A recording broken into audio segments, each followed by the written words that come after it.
Vous suivez Business 24 Africa, c'est l'heure de vous informer. À présent, les titres. Le Canada est fier d'appartenir à la francophonie, affirme le conseiller politique de l'ambassade du Canada en Côte d'Ivoire. Vous suivrez les détails dans ce journal. D'un autre côté, des représentants syndicaux du monde universitaire, des employeurs et des gouvernements de l'Afrique francophone et lusophone s'étaient réunis à Abidjan, en Côte d'Ivoire, les 26 et 27 mars pour la conférence régionale sur le nouveau contrat social. Vous le verrez dans cette édition, la journée mondiale de l'optométrie, une occasion pour les praticiens de souligner l'importance du rôle des optométristes dans la préservation et l'amélioration de la santé visuelle. Le secrétariat exécutif national de l'éducation catholique a organisé une conférence de presse à son siège situé à Cocody de Plateau, l'intégralité de cette édition.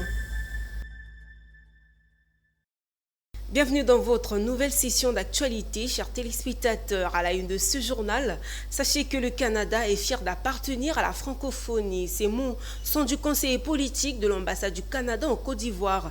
Un attachement réaffirmé mardi à l'Institut national des arts et de l'action culturelle lors de la célébration de la Journée internationale de la francophonie. Une célébration avec en arrière-plan, nous dit Issa Badini, la lutte contre les violences basées sur le genre. Suivez. Non au PPG. Les silences, c'est une pièce de théâtre de Yao Kofi Wilfrid, étudiant en master de théâtre à l'INSAC. Une pièce inspirée du thème de la Journée internationale de la francophonie édition 2025. J'éduque donc j'agis. Ainsi pour dire non aux violences basées sur les genres. 100 mètres plus loin, cette fois à la galerie, toujours à l'INSAC, le décor est différent, mais le thème reste le même, avec cette exposition d'œuvres d'art. Célébration de la Journée internationale de la francophonie en peinture, en musique et en pièces de théâtre. L'idée est de l'ambassade du Canada en partenariat avec l'INSAC, une unité d'action pour bouter les VBG. Et lorsqu'on parle de violence basée sur le genre, voici un exemple où on veut minimiser ou on veut enlever cette part d'humanité d'une part, mais de participation de la femme dans la plupart des cas, mais des hommes également. Il y a trop d'omerta dans cette affaire de violence basée sur le genre. Trop d'omerta. On subit, vous avez eu à le constater dans la pièce théâtrale, on subit dans le silence et on ne dit rien. Tout ce qui peut donc nous permettre de libérer la parole, comme dirait l'autre. La Journée internationale de la francophonie est organisée chaque année pour mettre en exergue la diversité et la vitalité de l'organisation. Une occasion que le Canada a saisie pour réaffirmer son attachement à une francophonie qui n'est pas loin de douter, avec le retrait annoncé de 3 de ses membres fondateurs, le Burkina Faso, le Mali et le Niger. La francophonie fait partie de l'identité canadienne et nous en sommes très fiers. Le Canada et la francophonie peuvent cependant compter sur la Côte d'Ivoire et l'INSAC avec cette jeunesse estudiantine créative qui invente, innove et excelle à travers la langue de Molière, l'identité centrale de l'organisation, chère à la Rwandaise Louise Mushikiwabo. Créée le 20 mars 1970 à Niamey au Niger, ce qui s'appelait ZADIS, Agence de coopération culturelle et technique, célèbre cette année ses 55 ans. Elle est forte de plus de 300 millions d'habitants et 93 États. Les dernières adhésions en date sont l'Angola, le Chili, la Nouvelle-Écosse, la Polynésie française et la SAR en tant que membres observateurs, tandis que Chypre et le Ghana sont en passe de devenir membres de plein droit. En actualité également, des représentants syndicaux du monde universitaire, des employeurs et des gouvernements de l'Afrique francophone et lusophone, on vous l'a dit en titre, s'étaient réunis à Abidjan, en Côte d'Ivoire, les 26 et 27 mars pour la conférence régionale sur le nouveau contrat social, une perspective syndicale africaine, avec pour objectif renforcer le dialogue régional et plaider pour des stratégies économiques durables garantissant une croissance équitable. Détail. Renforcer le dialogue régional entre syndicats, gouvernements, employeurs et universitaires sur l'évolution du contrat social. C'est tout l'intérêt de cette conférence internationale qui porte sur le nouveau code du contrat social. Elle constitue une opportunité pour tracer une feuille de route vers un avenir du travail plus équitable et durable en Afrique, selon les parties prenantes. L'organisation de ce séminaire interrégional portant sur le thème « Le nouveau contrat social, une perspective syndicale africaine ». La Côte d'Ivoire se réjouit donc d'accueillir pendant 2 jours cette réunion internationale importante dans un contexte où il est de plus en plus question de travail décent dans le monde. Nous vivons dans un monde interconnecté où déjà les inégalités entre les individus et les territoires se creusent davantage et sont de plus en plus visibles. Il y a donc lieu de se préparer au pire, car les économies de guerre adoptées dans le monde qui privilégie l'armement au détriment des biens de consommation essentiels vont raréfier et renchérir ces biens. Alors, on a organisé cette conférence parce que le monde est à un moment de profond changement et parce que ces changements affectent d'une façon très sérieuse le monde du travail. Et quand on est en train de bouleverser ce qu'on a connu jusque maintenant, il faut mobiliser la société. Et c'est très important que dans cette mobilisation de la société, on puisse compter sur la capacité des organisations syndicales à intervenir, à proposer et à exprimer les préoccupations des travailleurs et des travailleuses. Pour rappel, la conférence sur le nouveau code du contrat social vise à promouvoir une vision inclusive du développement économique dans laquelle chaque travailleur, quel que soit son statut, puisse bénéficier d'une protection sociale et de conditions de travail décentes.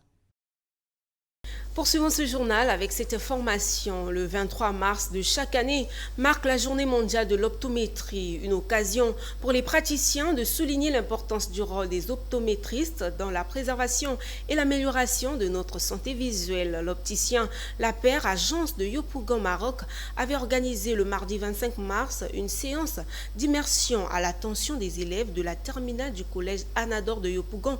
Question de les plonger dans cet univers. Pierre Tebeu nous explique. Cette séance d'immersion des élèves de la terminale D du collège Anador de Yopougon, Maroc, chez l'opticien Lapère ce mardi 25 mars, s'appelle « Joindre la pratique à la théorie ». Une vingtaine d'élèves est venue toucher du doigt les réalités de l'opticien. Par petits groupes, ils se sont fait expliquer dans les moindres détails le fonctionnement de la phase d'accueil à la prescription des lunettes. Une occasion pour d'autres de passer au test visuel. Vous prenez vos positions maintenant. C'est là-bas qu'il s'arrête. Certains ont saisi l'occasion pour prendre des notes, question d'assimiler une partie du cours d'optique enseigné. J'ai vu que pour pouvoir savoir quel type de lunettes qui étaient adaptées et tout ça, il fallait passer par un processus qui est déjà le test de vue. Maintenant, une fois le test de vue fait, il y a une ordonnance qui était prescrite et en fonction de ça, je saurai quel type de lunettes qui étaient adaptées pour pouvoir avoir une meilleure vue. Une immersion qui offre une belle opportunité aux apprenants. Il n'y avait pas vraiment de point de vue sur l'optique, mais grâce à cette immersion, ça m'a permis de voir comment l'opticien travaille. Lapère, agence Yopougon Maroc, espère avoir marqué ses futurs bacheliers dans le choix de leur carrière. Pour nous, c'est une réelle occasion et pour les jeunes élèves, c'est une vraie opportunité de découvrir en fait concrètement le métier passionnant de l'optique. Cette séance d'immersion à Lapère a un objectif, celui de permettre aux élèves de comprendre le rôle de l'optométriste dans la santé visuelle de l'homme. Nous espérons avoir marqué positivement les élèves et nous croyons fermement que vraiment de cette séance, de bons souvenirs resteront qui éveilleront en eux en fait un intérêt pour les métiers de la lunetterie et de l'optométrie. Pour la réception des élèves, c'est de leur montrer déjà une vision claire des différents rôles qui font vivre une agence au sein de l'APER, celui d'opticien lunetier. Mais en plus d'opticiens, on a des responsables d'agence et des commerciaux qui sont au sein des agences. Reste à espérer que cette immersion des élèves de la terminale D du collège Anador de Yopougon à l'APER suscite une vocation et que parmi eux sortent de nouveaux optométristes de la Côte d'Ivoire. Dans ce même registre, le réseau ivoirien des femmes administrateurs, RIFEMAD en sigle, organise la 2e édition des Journées de la femme administrateur prévues le vendredi 25 et samedi 26 avril à l'école normale d'administration ENA. Il se tiendra de la bonne gouvernance et fera la promotion de l'équité dans la dynamique d'une administration publique moderne et performante, nous ramène Walter Kofi. Le 25-26 avril prochain sont les dates retenues pour la 2e édition des Journées des femmes administrateurs. Placées sur le thème « Femmes administrateurs, bonne gouvernance et équité dans la dynamique d'une administration publique moderne et efficace », ces journées sont organisées par le réseau ivoirien des femmes administrateurs RIFEMAD. Le réseau ambitionne de renforcer la représentativité des femmes aux postes de décision dans l'administration publique ivoirienne. Ce thème vise à démontrer comment la promotion des femmes administrateurs contribue à une gouvernance plus éthique, efficace et représentative, permettant une meilleure réponse aux besoins des citoyens. Alors, quels sont les objectifs que nous visons?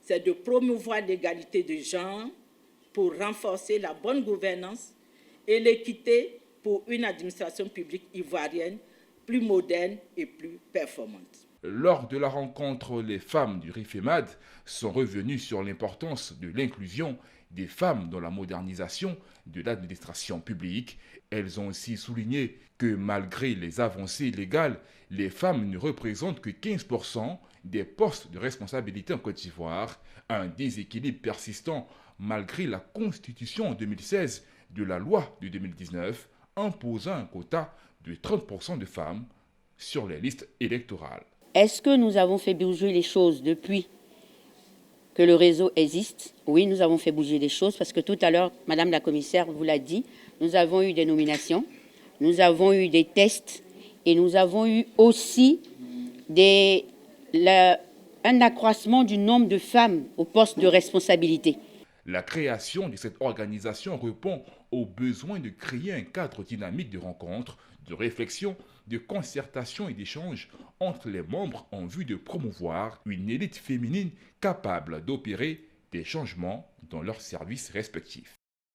Parlons éducation, toujours dans l'actualité, le secrétariat exécutif national de l'éducation catholique a organisé une conférence de presse le mercredi à son siège situé à Cocody de Plateau.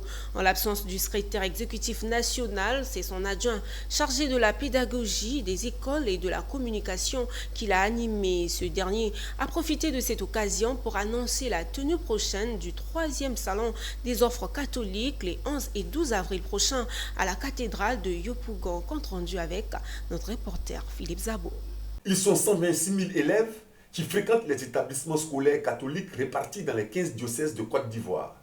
Pour eux et pour leurs parents, l'enseignement catholique organise un salon dénommé Salon des offres catholiques qui se déroulera à la place des ordinations de la cathédrale Saint-André de Yopougon du 11 au 12 avril 2025.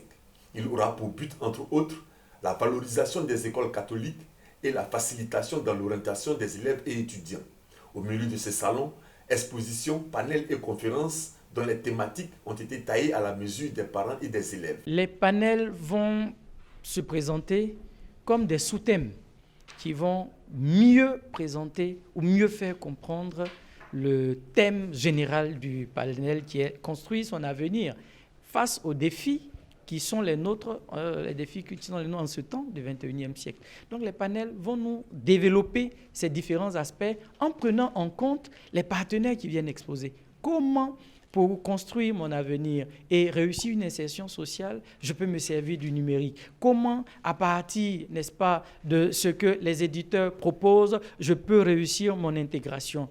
Le livre évolue. Le livre progresse, les contenus ont changé, les méthodologies pédagogiques, les approches pédagogiques aussi sont évolutives. Le salon présente tout ça pour que les parents soient à l'aise et que les enfants approchent des spécialistes pour, je vais dire, dépoussiérer leur esprit et faire disparaître toutes les appréhensions. Pour rappel, les 2 premières éditions du Salon des offres catholiques s'étaient déroulées à Yamoussoukro. La 3e édition, appelée Salon de la maturité, attend au moins 25 exposants et 3000 visiteurs. Autre chose, le partage, mais surtout le partage en période de jeûne est une recommandation islamique. Une recommandation que le directeur général de l'entreprise EGCOB applique depuis une dizaine d'années et ce, à travers des ruptures collectives. L'exercice est répété dimanche dernier à son domicile à Abidjan-Cocody et les invités, des voisins, des collaborateurs de services, des guides religieux et surtout sa mutuelle, la mutuelle de développement de Bapleu, c'est dans l'ouest ivoirien. Le point avec Issa Badini. Ces hommes et femmes sont membres de la mutuelle de développement de Bapleu. C'est dans l'ouest ivoirien, en pays ouest. Ils répondent à l'invitation de l'un des leurs, El Hadj Ibrahim Salogo, fils de Bapleu, dans le cadre de cette rupture collective. Deuxième du genre qui l'initie en moins d'une semaine à sa résidence abidjanaise en ce mois béni de Ramadan. Une rencontre familiale en somme pour des fils et filles d'une même localité, autour d'un plat et de la prière. Le frère Ibrahim Salogo, c'est une référence pour nous. Et la satisfaction est totale. Et je pense que cela va permettre encore de renfermer notre lien et de nous rapprocher davantage pour que notre belle sous-préfecture connaisse également plus de développement. Également convié à cet acte de partage voulu par les livres saints, l'amicale des musulmans retraités du corps des armées, des guides religieux, des voisins, des proches et collaborateurs. Si nous constatons aujourd'hui qu'il y a des turbulences par-ci, par-là, la source même, c'est le manque de partage. Le partage est une recommandation divine. Donc, ce soir, notre frère El Hadj Salogo Ibrahim a voulu. L'homme, nous prions que Dieu puisse encore avoir sa main sur lui et fasse en sorte que ses affaires vraiment se développent et qu'il puisse rester longtemps pour continuer ses œuvres-là. Cette rupture collective des jeunes vient après une autre ici même il y a quelques jours où Ibrahim Salogo avait convié des opérateurs économiques, des diplomates et des chefs de communauté. Des moments de retrouvailles et de fraternisation que le chef d'entreprise explique par sa volonté de partager avec son prochain. Partager, c'est une grâce. Ce n'est pas permis à tout le monde d'avoir accès à se faire utile. Mais si Dieu te permet de le faire, on dit Alhamdulillah Rabbil Alamin. Donc moi, c'est une joie et c'est une fierté. Les ruptures collectives en période de jeûne et la famille Salogo remontent à plus d'une décennie. Alumni du programme MD Business School, pour les rappels, Salogo Ibrahim est directeur général des EGCOB, une entreprise spécialisée dans la construction, la rénovation et l'ingénierie dans le domaine du génie civil. Toujours dans la religion, la mosquée Mohamed VI, dans la commune de Trècheville, a ouvert ses portes pour accueillir la Nuit du Destin, un événement spirituel marquant pour la communauté musulmane. Cette nuit de prière dédiée à la réflexion et à la méditation a été animée par une conférence enrichissante sur le thème « L'importance de la Nuit du Destin ». Michel Brou nous informe. C'est dans une atmosphère empreinte de recueillement que les fidèles musulmans ont vécu la nuit du destin à la mosquée Mohamed VI. Ce temps de prière, également connu sous le nom de Laylat al-Qadr, revêt une signification particulière dans le calendrier islamique célébré durant le mois de Ramadan. Elle est considérée comme la nuit où le Coran a été révélé au prophète Mohammed par l'ange Djibril, un moment clé qui marque le début de la guidance divine pour l'humanité. À cette occasion, une conférence animée par le calife général Moustapha Sonta a captivé l'auditoire. Le jeûne va à sa fin. Donc l'appel que je lance pendant ce mois de Ramadan, les gens ont été galvanisés. Les musulmans ont repris leur force spirituelle. Les musulmans ont eu la force de faire des prières, de faire le jeûne, de faire les sacrifices, de faire des dons, de faire des largesses. L'appel que je lance, qu'il reste dans cette lancée. Après le Ramadan, les fidèles musulmans ont été invités à réfléchir sur leur propre parcours spirituel et renouveler leur engagement envers leur foi. Ce qui m'a marqué, c'est quand l'imam m'a parlé de la paix, comment un musulman doit se tenir. En tout cas, on a appris beaucoup de choses aujourd'hui, machallah. On est là, toute la famille avec les enfants. Bon, on est content pour ce jour-là. On demande que Dieu n'a qu'à faire la paix pour ce pays pendant la prière. Et fait de bonnes bénédictions là pour toute la famille ivoirienne et marocaine. Cette soirée de prière a été une belle illustration de la force d'une communauté unie autour de la foi, offrant à chaque fidèle l'opportunité de se reconnecter avec sa spiritualité et de célébrer les bénédictions que cette nuit sacrée offre aux fidèles musulmans. Du 1er au 14 juillet 2025, la commune de Sakassou, siège du royaume baoulé, va vibrer au rythme du Fata, Festival des Arts et Traditions d'Akan. Cet événement de promotion et de valorisation du riche patrimoine Akan sera à sa 3e édition. Avant les festivités grandeur nature, le Fata a été lancé le samedi 22 mars dernier par l'Association des grandes confréries africaines EBEN, une société de pensée africaine en abrégé GCA EBEN SPA. Cette année, les initiateurs entendent mettre l'accent sur la transmission du savoir-faire ancestral aux jeunes générations et aussi au renforcement du dialogue entre les peuples Akan. Emmanuel Bunzio a pris part au lancement de cette activité. Lever des cloisonnements du champ de conscience baoulé pour une nation waoulé unifiée est le thème de la 3e édition du Festival des Arts et Traditions d'Akan, en abrégé FATA. Cette année, c'est au cœur de la capitale du royaume baoulé, Sakassou, que les initiateurs ont lancé cet événement de valorisation et de sauvegarde du savoir-faire ancestral du peuple Akan. Pour cette édition, le riche patrimoine culturel et cultuel Akan va être mis en exergue à travers une série d'activités variées et diversifiées avec comme innovation la transmission aux jeunes générations. Il faut générer, il faut susciter, il faut produire de l'intelligence. Et c'est quand on est à la formation dans le bas âge qu'on peut véritablement inculquer, mettre de vraies pensées, de vraies valeurs. Il faut que les fils et filles d'Afrique se réarriment à leur essentiel, à leur intrinsèque qui est la culture. Tout à l'heure, le commissaire a parlé de transmission. Alors, pourquoi ne pas accompagner une telle initiative qui s'inscrit clairement au cœur du programme d'activité même de Madame la ministre. Faisant de la préservation et de la valorisation des cultures une priorité, le FATA, c'est aussi l'ouverture à d'autres sensibilités traditionnelles venues d'ailleurs. L'édition 2025 va donc établir une passerelle avec d'autres identités culturelles en provenance du Cap-Vert et du Brésil, où les peuples sont profondément connectés aux Akans, à l'Afrique et au reste du monde. Donc ça fait 6 ans que je suis venue sur le continent pour sillonner et trouver des endroits clés avec lesquels nous pouvons faire des interactions art, culture, spiritualité. Ainsi, du 1er au 14 juillet prochain, le cœur de la capitale du royaume Akan va être rythmé par la diversité d'activités majeures du FATA telles que les conférences, la pose de la première pierre du centre culturel FATA, l'inauguration du Waoulé Souklou, les danses et les expositions, tout ceci alliant tradition et modernité. En images, la Banque de développement de Chine a accordé un prêt de 76,5 millions de dollars à la Banque nationale d'Égypte. Il s'agit de la plus grande banque publique égyptienne pour soutenir les PME africaines. Selon Tarek Mostafa, directeur général de la Banque nationale égyptienne, les fonds seront utilisés en particulier dans les secteurs de l'industrie manufacturière et des transports. Voilà, c'est tout pour aujourd'hui. Merci pour votre attention soutenue. L'information économique dans tous les domaines reste en continu sur Business 24 Africa, la télé utile.